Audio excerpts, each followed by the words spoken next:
ஐயாவோ துன்பம் வந்து தெய்வத்திடம் போய் உரைத்தால் கைரந்து காக்கும் அல்லவா? தெய்வமே துன்பம் தந்தால் எங்கே சென்று போய் உரைப்போம்?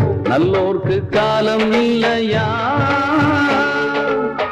எல்லாம் இங்கே உண்டு, உண்மை இல்லை. நானே சொல்கின்ற வாக்கில் ஏதும் பொய்யே இல்லை.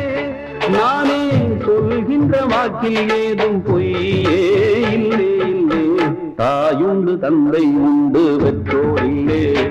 ஐயா ஊருண்டு உலகும்